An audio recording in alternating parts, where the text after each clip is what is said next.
All right, welcome, Derek. We're back after a 1 week absence. I missed you. Joe, hope you enjoyed your vacation. I did. It was great. Um, so what I did was I drove 42 hours across the country without stopping to get back because I knew I needed to get stuff done. I knew I needed to be ready for this show this week on Sunday. So You look good. Good thing you're a physical therapist, so you can work on all your own problems that you created for driving for 42 hours.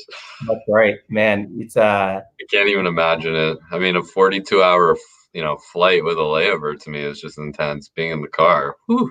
is nuts. You wouldn't think that your muscles would physically get sore from like sitting there and not moving. It felt like I worked out, but I certainly didn't. I definitely gained some weight eating like, crappy fast food and chips and stuff like that to just semi fuel myself through the pain. Oh yeah. I mean that we got plenty of that in America, right?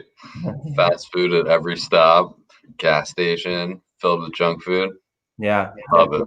Good luck finding a salad you're willing to eat while on a highway in Texas for 13 or 14 hours. They don't have like a Taco Bell salad, like chip salad, guacamole. Yeah, yeah, with great F beef mixed into it. Perfect for your car ride.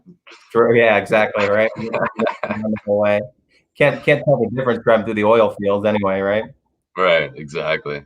Um, well, I'm glad we're back here. So let's start with a recap of this week. So big thing is markets down, huh? Yeah, lots of volatility came into the market this past week. So for all you home gamers, obviously markets have just been rocking since June, and they may have peaked, right? So we saw Tesla and Apple flying last week, and then this week opened up, but we had some mini crashes, right? So those things were almost down 20%. You call that a bear market. Stocks were down across the board, but really NASDAQ, all those high flyers got creamed. But that's not the only thing moving. So what's even more interesting is, oil prices were down. And they were down pretty substantially. And usually when stocks sell off, you see sell off in other quote risky assets. But we also had bonds, which had gone up a little bit at the beginning of the week, sell off, especially the long end of the curve. So normally you see stocks go down and you see bonds go up.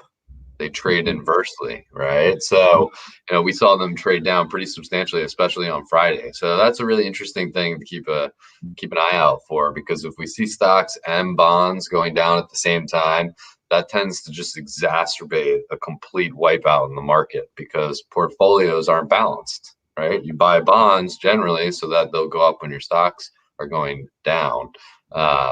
So if they're going down and stocks are going down, all kinds of strategies are not working and people just start pulling out of the market. So I'm watching that substantially. And then, of course, fan favorite around here, Bitcoin. Bitcoin, which had been rocking and rolling too, like everything else, got creamed for 20%. So is that the just retracement off of that move, or is this the start of a new downtrend? I don't know, but lots of volatility all over this week. So I read something interesting. It was a real quick little Twitter blurb. Somebody definitely pro Tesla. They said, "Hey, Tesla owners, if you don't sell, it won't go down. Just stay strong," right? Something like that. Yeah. So, I mean, what do you think is like the catalyst for this out of nowhere, right? People just taking profit? Is it big money taking profits and everybody panicking afterwards, like the social aspect of it? Yeah, I think so. There's a lot of talk, right, about speculation and people buying options, call options, that when the dealers sell these options to all these quote retail buyers or whoever's buying these options, these call options, the talk is that they then need to buy the stock to hedge themselves. So it's this virtuous pro-cyclical cycle where if you get enough call option buying, it's going to just move the price of the stock up because dealers, people who sell these options, they need to buy the stock. So that may be part of the story, right? There was a lot of momentum behind Tesla, behind Apple. People were buying it. They're big retail names. Then people started buying calls, and really has been pushing this thing up, which drags the whole market up. And you get to a point where the question is who's buying. So institutional investors probably stop buying because they realize that the long-term value for that company is just not there. It's too expensive. So then all you have is these retail names and these retail guys. And it could be, right, that they just didn't have enough buying power. And then some of them flipped the other way, started selling. And then all of a sudden, those options dealers don't need to hold as much stock. So they stop buying and they start selling. And so then that creates a down cycle. It's hard to say, right? You can look at a lot of the metrics and look at the put to call ratios. You can look at how much volume is in the stock, and we can come up with these different theories.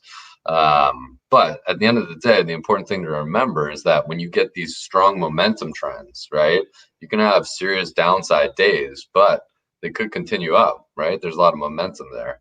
I feel like we probably hit a peak here, but it's an interesting look back to say, hey, if you buy some stock and you are making a trade and it starts rolling right in the right direction, don't immediately take all your gains. You want to hold on for a while, like hold on for dear life, right?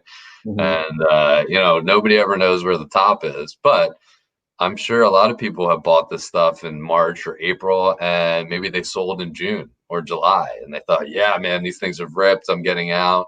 And now they're up another 20, 30, 40%. So I wouldn't be looking for that trade right now, but the thing to be learned is that once you get momentum going and some of these bigger names, they suck in a lot of retail investors. These things can really go into valuations that just don't make any sense. Got it. That makes sense.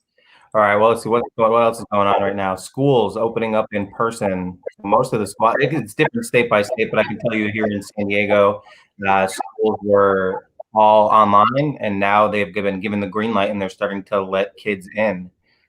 Pretty interesting to see what's going to happen with that.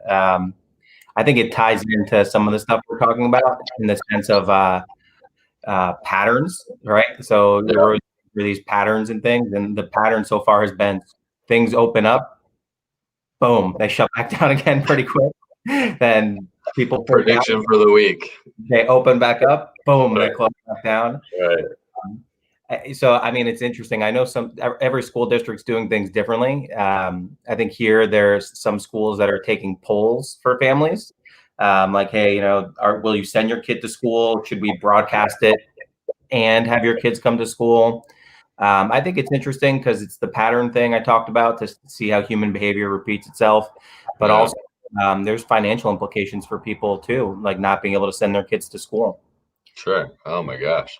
There's also financial implications for the schools, right? What is their funding tied to? Is it, butts and seats?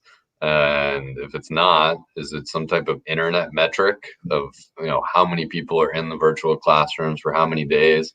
And then what type of stress does that put on households? So there's a lot of stuff out there. And we never really got any funding bills passed to support state and local governments that are dealing with these education issues. So I think it's going to come more into the forefront, especially as we get into the election, because like you just said, some of the schools are opening up, right? And then there's going to be clear costs associated with that. There's going to be more talk about infections that are spreading and should they close them down, and what are the monetary implications for the schools, the fiscal implications.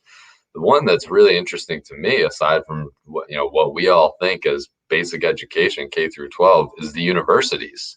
So I feel that they may have opened a little earlier than the rest of the education sector, but I feel that I've read numerous articles where school opens up and boom, all kinds of cases. Philadelphia, we have that in Temple. The Philadelphia numbers, the case counts, have maintained a fairly low level for the past couple of weeks, and now they're up, and they're pretty much saying a lot of this has to do with Temple University, who has students back. And I don't know if it's because of classes or is it because of people living on campus, but this story is going to grow, right? I mean, we can certainly know that based on the pattern, just what you're talking about.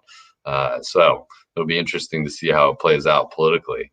Yeah, the university thing's interesting to me. So there's two things that keep popping up in the news. One is the universities are almost all forcing their students to sign these documents waiving any legal responsibility, Right. which is interesting.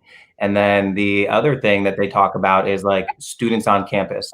I'd have to guess that the percentage of students who like quote unquote like live on campus and university housing is, total ballpark, top of my head guess, like 15% of the total student population. Everybody else lives in apartments crammed together, right? Like Right. Exactly. 10 kids in a 4-bedroom Frat house. houses, Yeah. off-campus housing. So it like almost doesn't even change anything when, Right. they're saying like, well, we're kicking people off campus. You're like, okay, what does that even mean, right? Right. It's like, it just like looks good without having to think about the fact That's a good point. Everybody's doing virtual. They're all sitting in their, 4-bedroom, 10-person apartment. Yeah. And I mean, it's just, it hasn't changed since the beginning, but I live in an area where a bunch of college kids live. I'm a couple of blocks away from the chaos, but if I go to get food or I go to drive to it, come on, they're like gangs of 10 or 15, no masks, drinking, walking down the street. That's right. But it's not any different when they're in classes. So, I Yeah. mean, my point being is just it's going to be a big spreader, and it's going to be a cause of shutdown because it's going to cause positive tests whether people are affected or not. Right. All right, what else we got going on recently here? We got protests heating back up again. They haven't fizzled away, but they've escalated even more so. Yeah. I feel like it'd be harder to call these things protests now, right? These are like organized, anti-state violence type demonstrations, or at least that's the way it seems to be portrayed. Right. Good point. Who really knows? Obviously, there's a lot of political interests here in framing these things, and then there's the news media who they need a story to sell, right? Yeah. But I haven't heard about that many protests, at least where I live. And the stuff that I see on Twitter or Facebook or the news seems to highlight some, very quote violent and smaller protests. So I don't even know if I would call these protests, right? I think it's people who just like to create problems going out and taking advantage of the situation. Yeah. So for me, I think about it. I don't know the answer, right? I'd like to think that there are people out there protesting. At least you see them voicing their opinions in a peaceful, meaningful way. But what's the percentage of like actual protesters to what you would actually call rioters that are out there? I don't know that I have the answer to that in my head. I like to think that it's probably a smaller portion, but when they're doing these violent sort of acts of treason against the state, the magnification blows up much bigger. But it's crazy. It's happening. I haven't met a single person who is a rioter, but I do know some people who have protested. And I talk to a lot of people throughout the day. I interact with 10, sometimes 15 new people a day. And it's just interesting to see what's happening and how it's being portrayed and how that ties into, different, the election and financial schemes, right? I don't know, like these riots, riots / protests. I'll call them riots, right? Because what you're seeing on the news is riots. It's not protesting, right? Right. You see these riots on TV. I think there's been a couple of times where it's corresponded to like little dips, and then this is like a bigger one. I don't know. I mean, I don't think I can't draw those conclusions, but you see gun stocks going up every time they happen. That's for sure. Well, look, there was a clear narrative in June, right? The Black Lives Matter, thematically, everybody knew about George Floyd. There are obviously other people with other causes that were getting involved, but those protests were large, right? Mm-hmm. More or less peaceful, or at least lots of them were peaceful, and then involved a lot of people. Like I knew a ton of people who I would have not have thought went to go check them out, to walk around, to protest. And that seemed to fizzle out until, this ongoing story of more violent protests has come to the forefront in the news media, right? And it's interesting to me because then the question is, what are these people protesting? And that's not really clear from the news media. So I think you're right. This is there's some riots out there, and they're getting a lot of press and coverage. But the reality is, it's a significantly smaller part of the population that are partaking in it, right? And it's unclear as to exactly what the point of these quote riots are, or maybe that's the idea, right? It's more a riot, not a protest. So then why would we call it a protest? Should we call it a riot? I think politically, if you look at the numbers here, Trump's made a huge comeback. So the question is it the stock market? Could very well be. I mean, he hangs his hat on the stock market. Yeah. And we'll see here shortly if this thing keeps going down, could be problematic.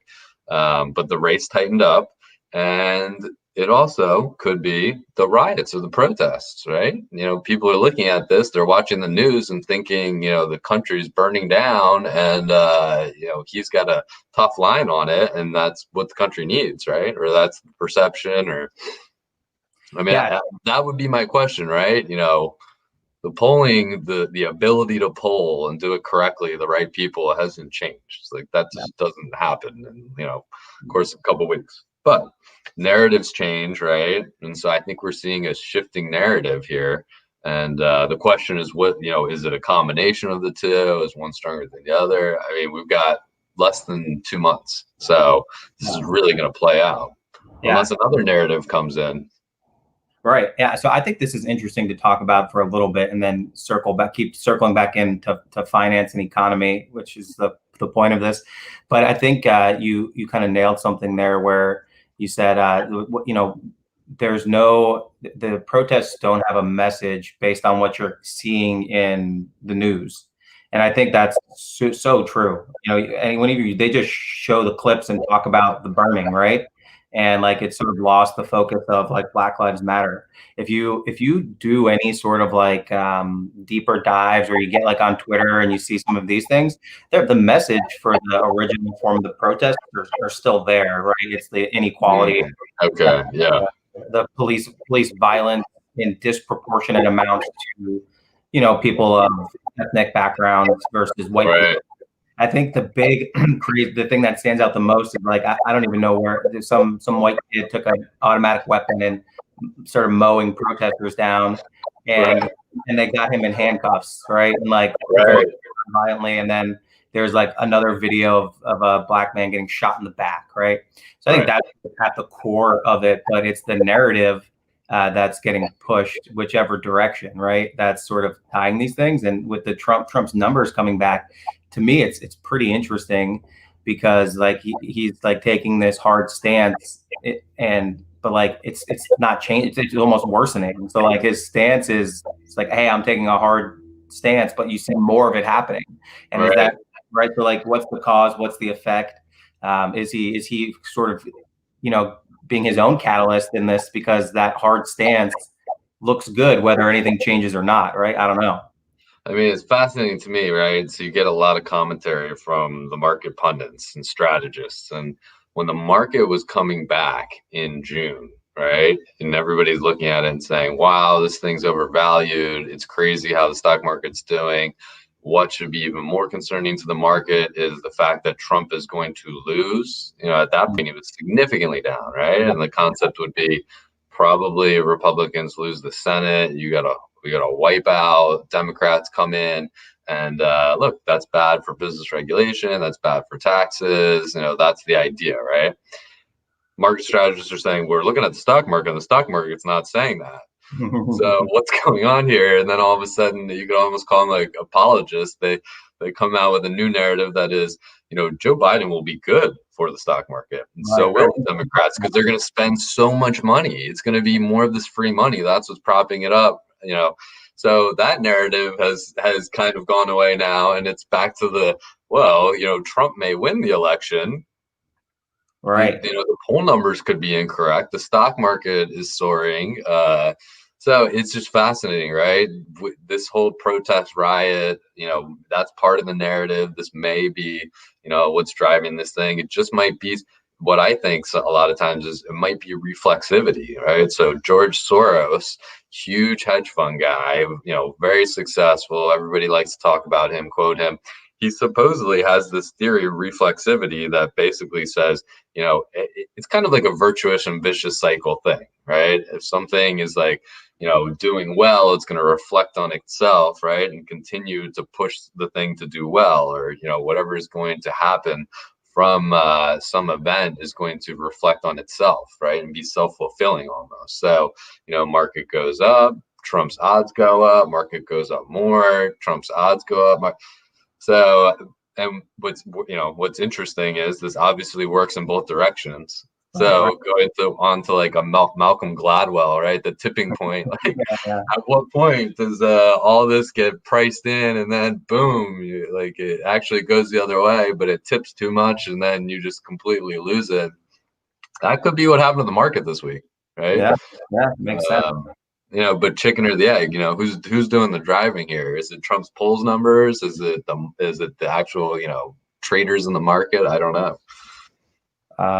Well, before I say anything else, to say excellent job tying that back into finance. I wasn't sure how we were going to do it, but you nailed it. So thank you. And, totally. It's all those research reports. I mean, they're just like intellectual fodder, shout out all day long. Yeah, it makes sense. All right. So on a more uplifting topic here, we've talked about this a bunch of times. Here we are. NFL season kicks off in less than a week. Friday. That's amazing. That's a good sign, right? Yeah. Sentiment. That's good.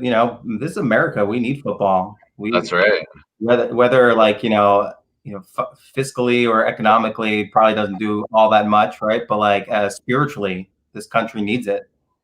Well, Philadelphia's a big hockey town. And so the Flyers, and getting in the playoffs and everything, that's been huge. Yeah. I got people talking to me about the Flyers, and I'm thinking, not even fully aware that sports were going on. Right. Playoffs, and, and this is day-to-day conversation, right? So changes topics, gives a little bit of perspective to people on getting out eventually of this whole pandemic recession situation. I think it's gonna be great. Yeah. So I live in a place where it's a major city, right? Huge population, San Diego, but it's one of the major cities in this country that like could be okay without sports. Obviously, we kicked our football team out. The Chargers are gone. Right. We're not paying. We don't care that much. It's San Diego. It's sunny every Sunday. Right. January, but even here, it's always sunny in Philadelphia too. Yeah, I've heard that.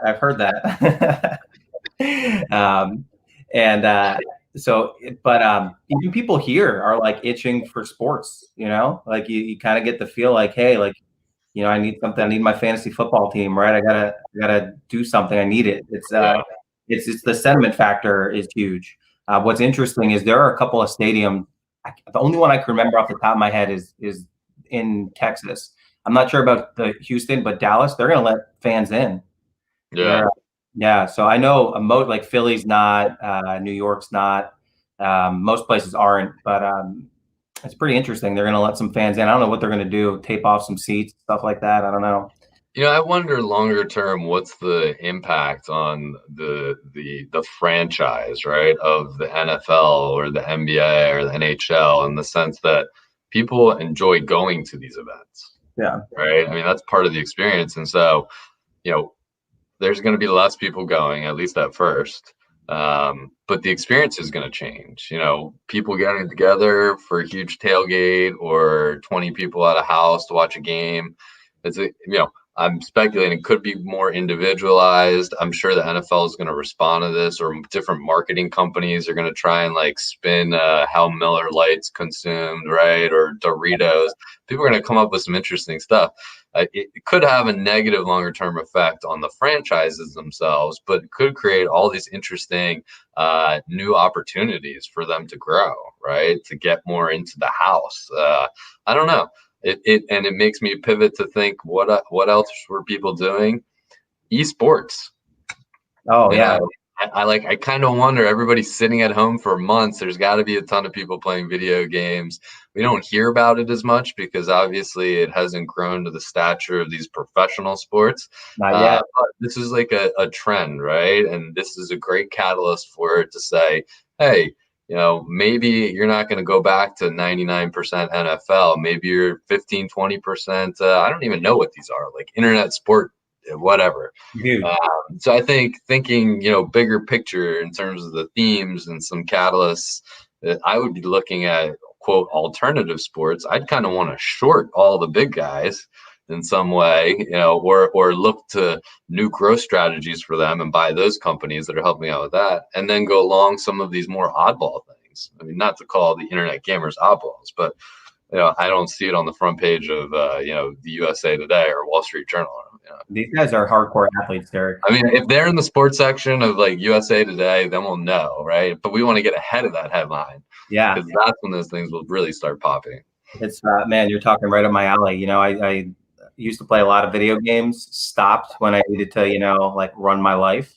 And the pandemic started getting me back into it. And I've joked around with a half joke saying the next phase of my life is going to be starting a professional gamer squad.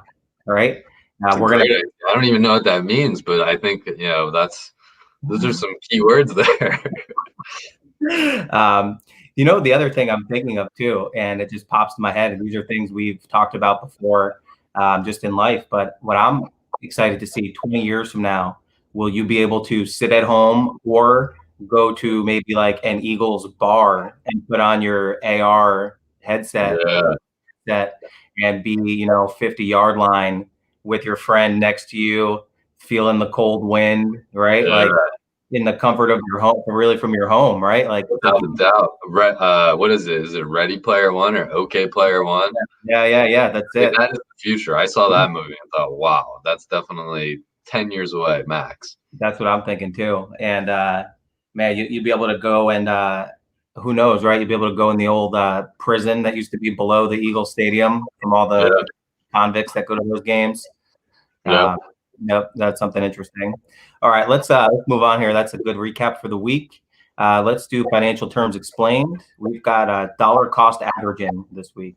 Dollar cost averaging, one of the most highly recommended investment strategies for long-term investors. So the easiest way to explain it in my mind is for anyone who has a 401k, who every week or every 2 weeks, whatever your pay period is, who you're putting money into that retirement plan, and then that money is getting invested generally in stocks. What you're doing is you're dollar cost averaging. So over time, you're consistently buying in some type of interval, right?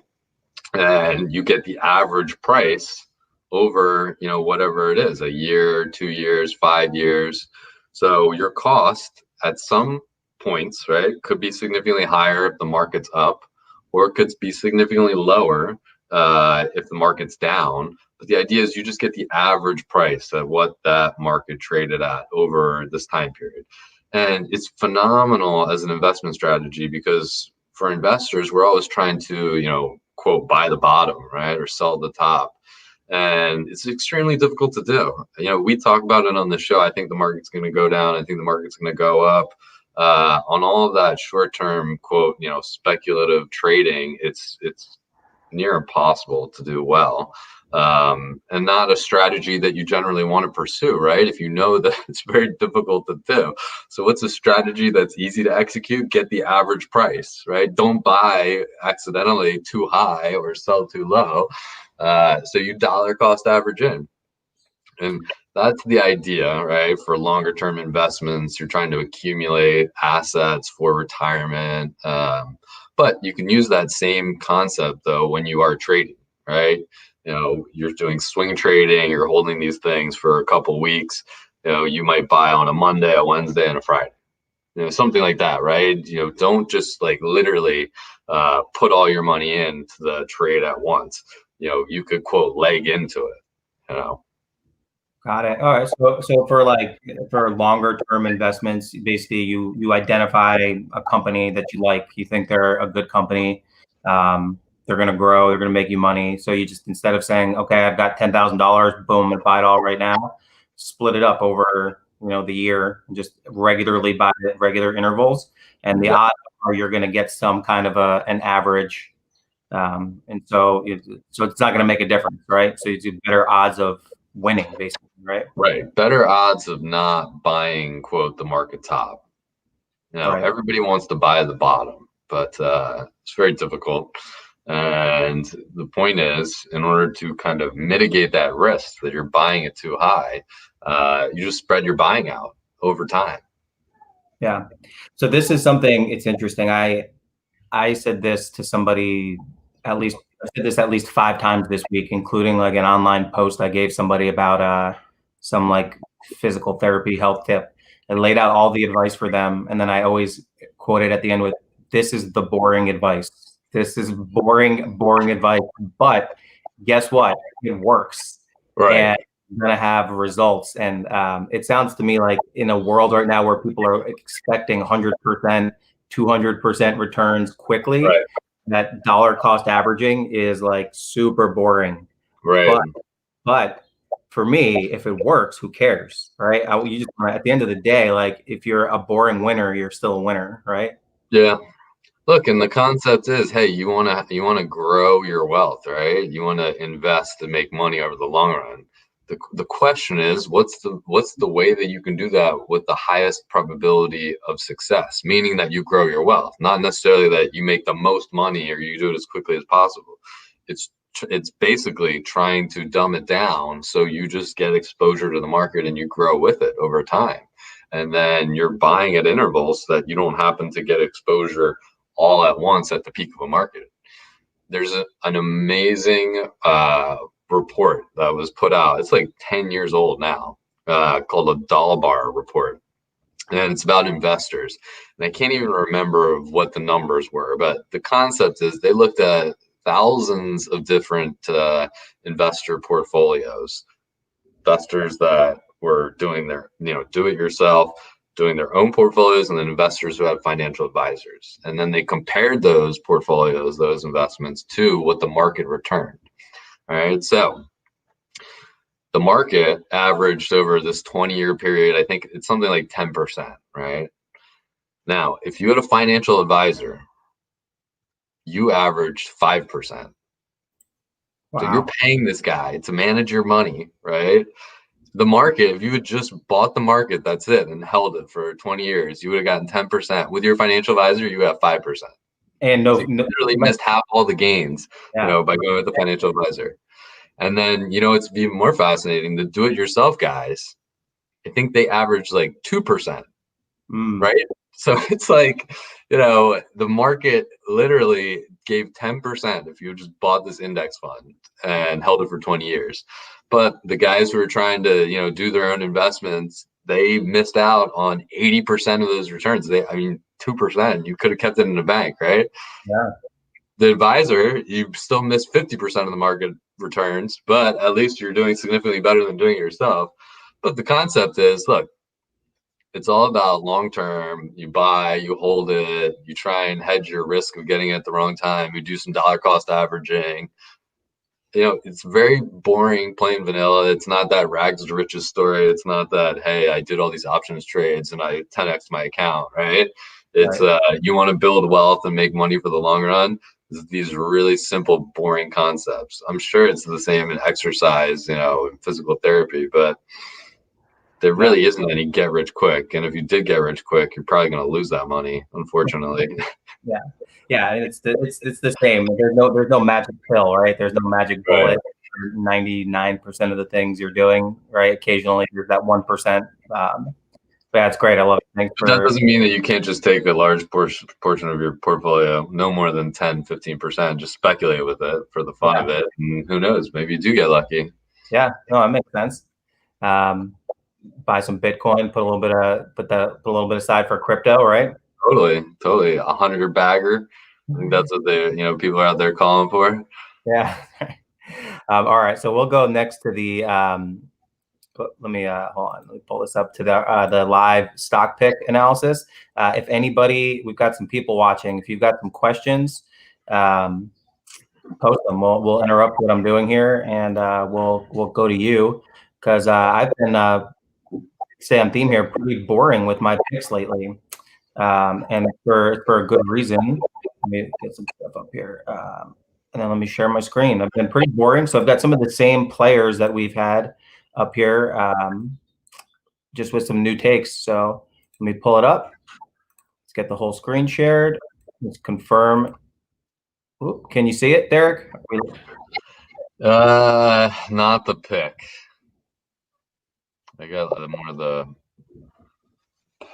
PowerPoint. Yeah, can you see SCI Service Corp International up there? No. All right, give me a second. Let's pull it back up. We'll try it one more time here. Technology. Share the screen. Let's try this. Boom. All right, it should pop up. It looks like on my side. You got it? Got it. All right, cool. So this one we've talked about many times. Like I said, boring. We're looking at it. Service Corp International. It's a funeral stock. It's one of my my thesis theories of stocks that should perform well over the next 20 to 30 years, unless there's some major shifts or changes, which there might be in terms of cost and options that people choose for funerals. But that also, population growth shouldn't really affect it all that much. Anyway, the last thing we left off of when we talked about this was if it closed the month out, I believe it was above $40 is what you said. I think that was close to that it was potentially a buy. This is the monthly chart. It closed out August at around 45, and I'll be honest, I was a buyer. I bought it. I got locked in. I bought some shares at $45. It's just been teetering around that for the past couple of days. But my plan is to continue to watch it monthly at this point and do exactly what we just talked about, some dollar cost averaging into this stock, since I like it. Wow, you beat me to the punchline there. I was going to say, Joe, well played. You looked for some confirmation. You saw that the stock was in this uptrend, was able to hold, previous resistance, now acting as support. And given that it's, thematic, longer term play, I'd be looking to accumulate, right? Do some dollar cost averaging. Yep. So, you look at the chart, a lot of times these things close above on a monthly, and then they could break down. And when you see a situation like that, it could be a good time for a buy the dip, because that's a temporary shakeout, right? So, you look for it. You can either be aggressive and say, I'm going to accumulate. If this thing, pops below some of those support levels, like into the lower 40s. Or if you don't want to be as aggressive on it, then you can wait till it comes back up. And then it shows that it's been able to test that support and hold. Yeah, I mean that's kind of what I'm thinking is the first part you mentioned there, where even at this point, if it dips back down a little bit, particularly because we're seeing everything dip down, it looks like a buying opportunity for me, and makes me mentally feel better, because I was originally looking at it over here in June, July, when it was hitting lows of $34, $35. I didn't buy. I listened to what you had to say. It made sense to me, and that's where we're at. So I'll continue to show this one and show the progress of it, because it's one of a few funeral stocks. It's actually a decent company and I'm looking for long-term growth. So I'll keep everyone posted on that. But that was a good one to bring up.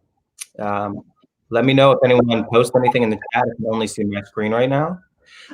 Here's another one that we've been talking about. It's a marijuana ETF. This is, I think, the daily chart. So it's sort of dipped down, and now it's sort of and now we're kind of this is a weekly chart. So I bought into this one a little bit more too. It actually dipped below $12, which for me was a buying opportunity, with the assumption that it will come back up. Let's see, what do we have? I'll put that one up next. But yeah, I don't know, just to get your take on it. We've talked about this one so many times. Where do you see a buying opportunity for this particular ETF? Yeah, if you look at that rally off the lows from 9 to 15, 50% retracement from there is right around $12, right? And so it's traded down there. The last candle on the daily looks like they tried to test below it, right? Sellers were selling but buyers bought it back up. So I think 12 is a good pivot, right? So if it goes up from here, anytime it dips back down around 12, you'd want to get in.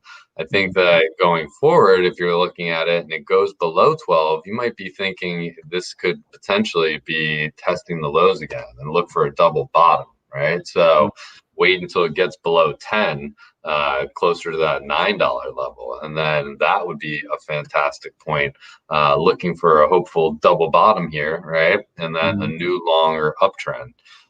And basically, if you take a look at this thing, it traded from mid 2018 to spring of this year, it traded down, right? So it had two big legs. It had one at the end of 2018 and then throughout most of 2019. So this could be the quote last leg down if it does trade down into the nines and it tests that bottom, and then we start a new uptrend there.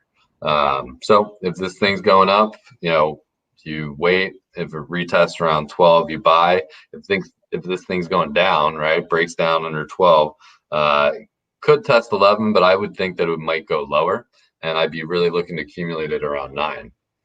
Got it.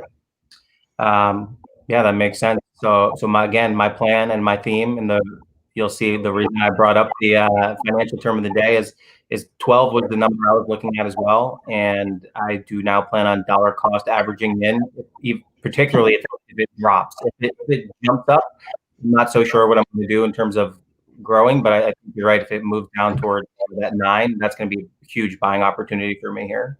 I'd be really interested if this thing, dropped down to 9 and I felt like the price action was good and it was double, testing the double bottom, right? And then I think, hey, longer term secular growth play. I think there's some legislation coming out. It could be a great catalyst, could be good for the next year or two. Lots of states want to tax this stuff. So that, coming off a double bottom, right? That could really propel the stock up if you get some momentum. People see that double bottom, and it could go quickly back up to that 15 and then significantly higher, right? It breaks out of this trend line. So long story short, if that's the case and you want to be really aggressive, I would buy calls, right? Because there's going to be a lot of price action to the downside to get there. And those calls should be significantly cheaper. People will likely be buying puts thinking we're going to break through those lows, right? So, would love to accumulate the ETF. But also, if I wanted to be more aggressive, I would be thinking, hey, let me get some calls because this thing could really bounce. And then if it breaks through that downtrend, blue skies. What are your thoughts if you buy the call and this thing starts to break out? Do you take the cash or do you ask for the stock? I never exercise my options. Okay. I'll sell them, right, and just get the cash. Take the cash. Got it. Okay. Interesting. So we keep talking about MJ. I never exercised them intentionally. I did exercise some options and was on the wrong side of a trade. I had made a ton of money and, thought that these things just got cashed out at the end. This is, years ago, and wound up short a couple $1 million. Got a call and a couple million. The trade went the wrong way, right? I closed way in the money. And then opened up that Monday, the markets had literally flipped 3%. And I had been short a couple $1 million and had a couple percent, right? I lost tens of thousands of dollars and I just couldn't believe it. So ever since then, I obviously learned my lesson and understand how some of these index products work better.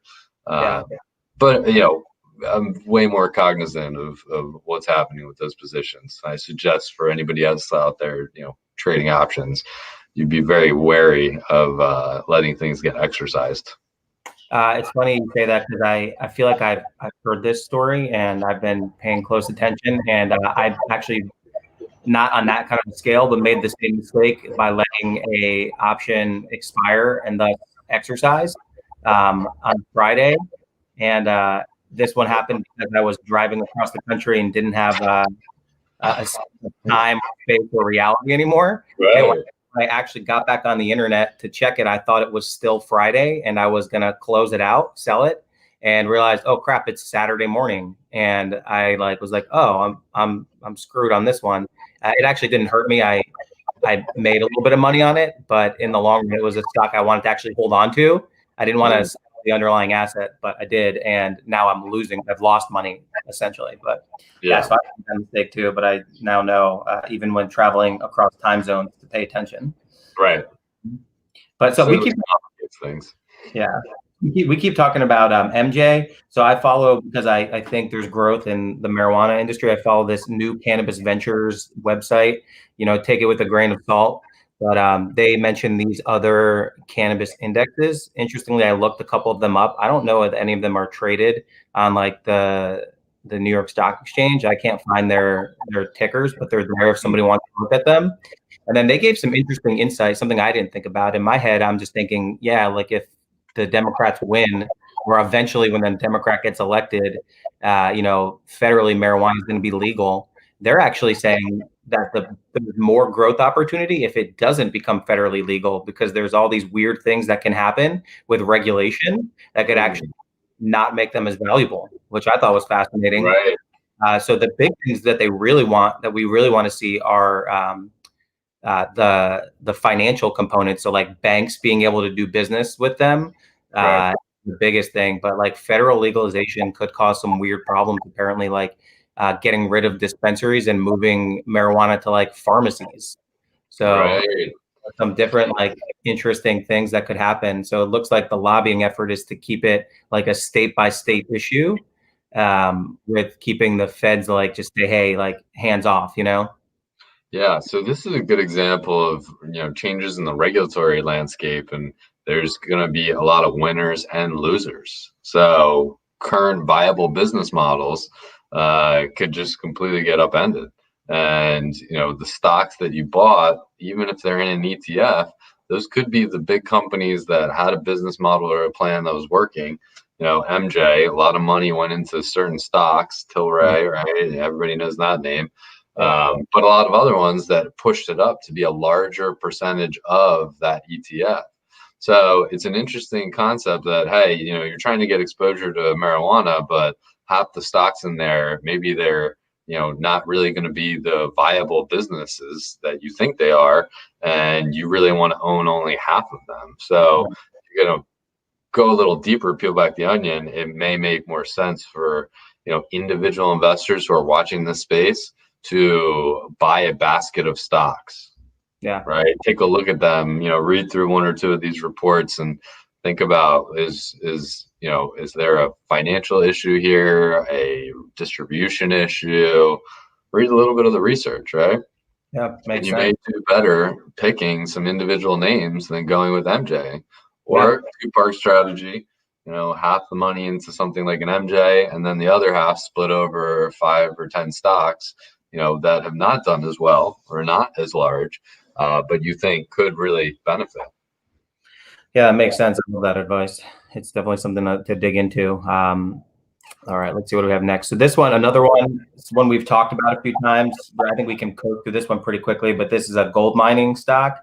And I just pulled the chart up because when we were talking about this thing was trading pretty high, $1.80-ish.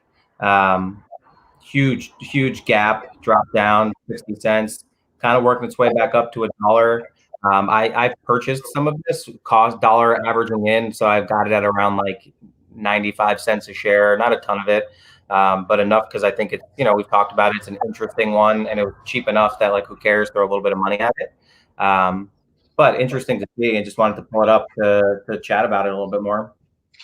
Yeah, so I really like this one in the sense that it's a metals and mining stock, right? It's gold. And, I love that whole sector. The only problem when you're looking at something like this is there's regulatory issues. And this is why it popped and then why it dropped. And, that's a lot of cloud cover for a company that could be good or could be bad. So we just saw it on both sides here. The interesting thing is if you go look at GDX or DGXJ or SILJ or any of these other ETFs that, basically are the miners, those things popped and haven't come down, right? So that's because it's more of a quote pure play. So this is more speculative because your play is really also banking on some, political issues, regulatory issues getting resolved. The idea would be that this potentially has significantly more upside, right? Right. Because it's not participating right now like all those other stocks did. Right. So it could play catch up at some point here. Yeah. Hard to say. I mean, we've talked about this one a lot, and a lot of it, realistically just comes down to what happens politically. Yeah. But still, love the sector, love the miners, Yeah. and I would put this in a basket with some others if you're willing to take on that risk. Yeah. And you got to have a little bit of a risk if you want the rewards, though. Yeah. That's just another. I think that's the monthly I pulled up for it. But we can move on. All right. So here's one that I think is just going to be fun to talk about. It came up organically in the beginning of of our talk, but we've got Tesla, obviously always in the news. They had a split. I know lots of people were talking to me like, "Hey, I'm going to buy this thing before it splits because I think the price drop is going to." The make it more accessible to people, which we talked about in one of our shows. The whole purpose for a split is to make the number look appealing, pretty much, right? Right. Yeah. And then it started to do that, right? There was people saying it was going to be back up to whatever it was, 1,500 a share, but by Friday, and then it boom, tanks down. Right. So it's just a fun one to talk about because everybody talks about Tesla. It appears to make no sense because they don't actually sell a lot of cars to justify how much their stock is worth. But yeah, so it's fascinating to me. I've seen a lot of these situations where you have companies that, maybe they're growing or there's an interesting thematic play, but they're really not profitable. And there's a lot of questions about the viability of it. And then they start getting momentum, they start trading up, and then they're in the papers, they're in the news, they're doing fantastic, and they grow to these valuations that just seem absurd, right? You think there's no way this stock should be trading here, but it keeps going up. And, I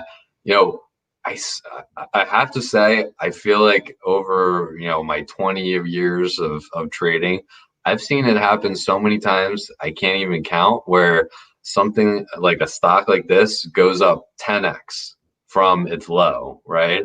And then that's when the blow off happens. That's when it actually pulls back and it comes down to reality. A lot of times it just crashes, right? And not to say that's in a day or two, but could be over a couple months. But the trade's over. Usually happens over the course of, I don't know, 6 to 9 months. And so I look at this Tesla chart and I'm thinking hey, we almost got down to 50 and then we rose up to 500. And that's a 10x right there. And that was in about 6 months. And it's a situation where the valuations seem absurd, but there was a lot of momentum, had a lot of press, all of the pieces. And I just wonder if this isn't just a situation where if you're buying this thing here, you're going to be a bag holder. And your dollar cost averaging, you're going to have to really extend that time frame for 10 years or something. I don't know. But yeah, I'm looking at this and thinking, all right, I've seen charts like this before, right? Yeah. That view is invaluable because I can tell you what I'm hearing, what I'm reading online, and my initial thought perspective being a total beginner, right? Is I'm like, oh man, look, even extended hours, it's down another almost 6.5%. I'm like, hey, if I bought a couple of shares of this, geez, overnight, this thing can pop back up, $100 a share. That's so interesting. Yeah. It's just could I scalp this thing on a monthly basis and just make some money? I don't know. To me, I don't think I will ever purchase a share of Tesla because it terrifies me because of how much speculation is built into it. But I think it's an interesting concept of people who are thinking that way versus having the experience of what you're saying is, this thing, who knows, right? But Tesla's a fascinating one for sure. Yeah, I mean, I think that the argument now is that this thing eventually becomes a software company. With all their artificial intelligence and self-driving cars, who knows what the car turns into? Could be its own little AI. But clearly right now, this is just speculation gone unhinged.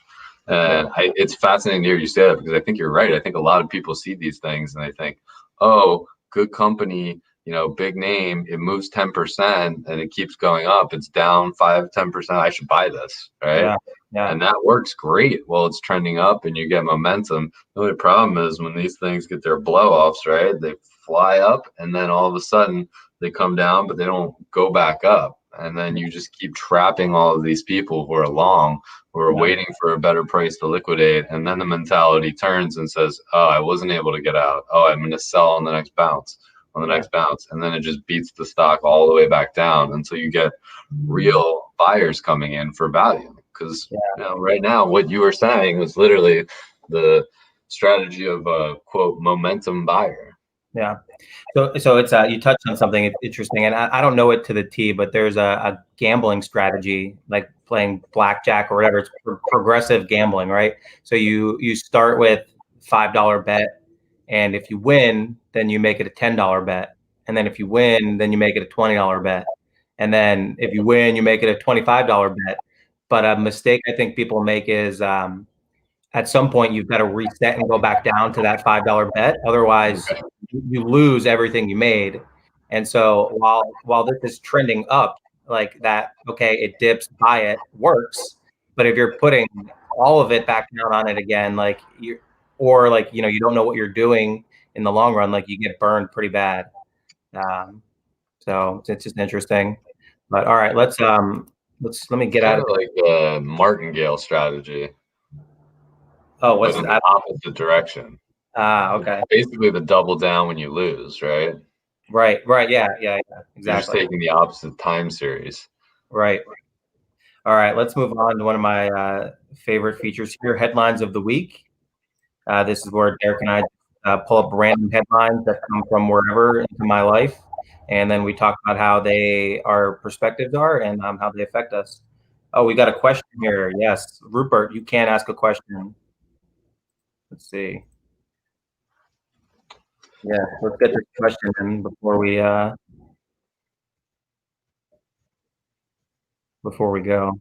Let's see. I tell you what, we'll keep going with our headlines of the week, and then we'll come back to Rupert's question later. Right. So we got Warren Buffett, Berkshire Hathaway slashes Wells Fargo stake by 43%. Yeah. Yeah, this goes back to the whole story of, hey, Warren sold some banks and bought gold. I don't think that's the situation. I think he's, Wells Fargo, bad investment. I don't see him liquidating financials. And he did buy gold, gold stocks because of the long term there. But I think that, he's fairly bullish on financials in the sense that he continues to own a lot of them. I mean, if you think about it, the irony is Berkshire Hathaway is a financial company. Right. Makes sense. Wells Fargo's had problems for years. I always wonder who banks there with all of the headline risk. Yeah. That's a good point, actually. Who does bank there? I mean, every time you read your newspaper, it says like this bank is screwing you, and you think that's my bank. Yeah. When do you pull it out? And you're like, are you not thinking like, am I getting screwed? Yeah. Well, I think there's a fear factor there, right? Like, to in the sense of like, it's also hard to like move financial stuff around. You're like, right. True. Really, do I want to like go to another bank and do this? It's actually so true. Financial assets are so sticky. Yeah. I've changed banks a few times in the past couple of years. It's not as hard as you think, really, but like this, like, oh, really? I got to go do this? Do I have to go to a bank? Like, oh, kill me. But that's a good one. For me, this one, I just like, man, like, what an interesting life for Warren Buffett. The dude could like eat a taco and people would talk about it on the news, right? I mean, right. Yeah, exactly. All right, let's get this next one up while we're waiting for our question to come in. So we've got this is a new one. This is a Twitter post I read.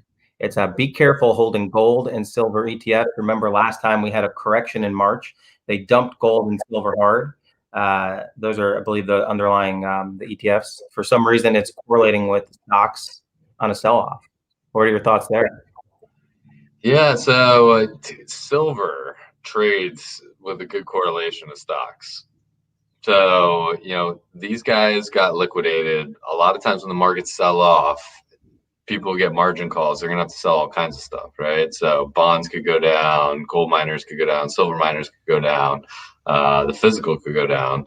But thing I would be concerned with would be the actual silver holdings themselves, right? Because they're so correlated to the stock market. I'd be thinking, you know what, if the market goes down 30, 40%, silver could go down that or more. Gold, I would be less concerned. I would think gold would go down less, right?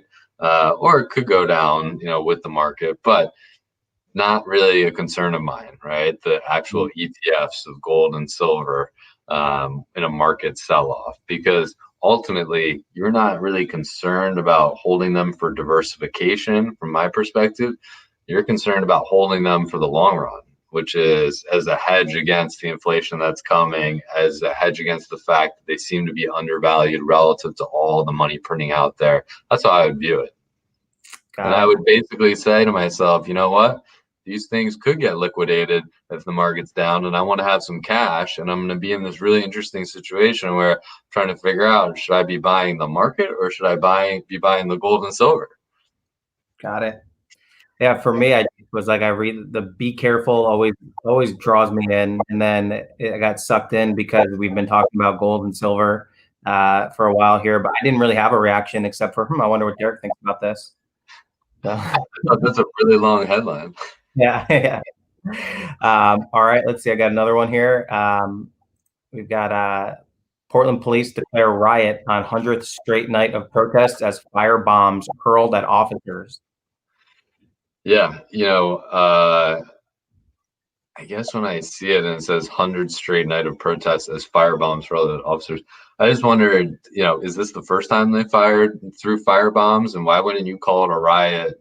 Or, if somebody's throwing firebombs, that is a riot. No matter what, there is no protest with firebombs. Yeah. Yeah, no, I agree. Right. Yeah, I mean, I'm like, so and obviously these things get, there's people that are protesting in one part and then rioting in another, and it's just easier to say, hey, this is a riot or that's a protest. But the reality is, somebody's throwing a firebomb. That's not a protest. Yeah, that's all I think when I see that. Yeah. I mean, it makes me like 100th straight. There's obviously some weird stuff happening in some cities around the country, right? And I'm 100th straight night. That's the same thing. Well, in Portland, it doesn't even surprise me, right? I mean, isn't there a reputation out there for, I think I remember the World Trade Organization. This was like the original protests of this, anti-Wall Street, anti-fascist in Seattle, right? Weren't they protesting that like 20 years ago? Yeah, so I think this is more, I don't know if the narrative is Black Lives Matter, but this is clearly more the Antifa, the anti-corporation type thing, I think. And then just the fact that you're in the like hometown area of a lot of these people. Yeah. For me, I'll tell you where my mind goes, and it seems to be this. I don't even tie it into, honestly, the finance. I say, I'm starting to get these types of headlines. Like, how are the gun stocks doing? How are right? There's all of these like police weaponry, like non-violent weaponry one. All of those start like I think Crowd is one, CRWD. Yeah. So I just start like looking at those immediately. Like I got this headline, I just logged in. I'm like, okay, what's going on here? Because these articles are popping back up again. Right. But all right, so we can wrap up here now. We've got question of the week. Are you playing fantasy football this year, Derek? Are you in on it? I am not. This would probably be a good year for it. It's a good question. Yeah. How about you? I'm in. We usually start emailing about this like mid-July, but I just got the email the other day. We're doing a condensed league. It's a little different, but I think it's an interesting year to be in it because we have no idea who's going to be playing, who's going to drop out. Right. It's kind of crazy. Nobody's really been following it. The teams haven't been practicing like normal, so I think it's a fun year to get in the mix, where even if you're not good at something like fantasy football and you want to take a little bit of a financial gamble, throw some money into it, you might come out as a winner because there's no rules this year. I like it. Yeah. There's got to be some interesting sports betting going on. Yeah. I wonder how the lines are going to be drawn and just what's changing given all the uncertainty. Yep. Could be an opportunity. Yeah, it's a huge opportunity in the sports betting world. Predictions. Any predictions for us, Derek? I had this feeling bonds are really going to sell off here. It's going to be a huge problem. And, seasonally, they say a lot of times there's a lot of companies that issue debt into the fall, and that'll push yields up. I'm just looking at the charts and I'm thinking they didn't break to the downside. And if the market rolls over, traditionally bonds would go up, but they're at this interesting precipice where I feel like they could push the other direction, and then that would exacerbate a market sell-off. It'd be really interesting to see inflation become a story, some lack of liquidity in the bond market, and all of a sudden yields start going up. I mean, that could spook some people. So I think seasonally, right, we'll see. Could be something like this plays out over September into October. It goes the wrong way and then it reverses. But I'd be very careful because what people are saying right now is it a buy the dip situation in bonds. Right. Yeah. I mean, I don't have a prediction as much as I have like some of my own insight, but I'm being really careful with what I'm looking at, what I'm buying during this dip situation, if you want to call it that. Right. It's only been 3 days, I think, of Right. I think that my prediction is that a lot of people who maybe made a lot of money as beginners are going to get ready to start losing a lot of money over the next couple of months. Well, I think, if the market rolls over, you've got easily 20% downside in short order just because of where we are. And then the question is, do we really go back and test those lows? I would guesstimate yes, but the question is, what's the speed on that, right? So we get a huge drop and then a grind down. I don't know. Got it. All right. Well, Derek, same time, same place next week. Thanks, Joe. Thanks, everyone. See you then.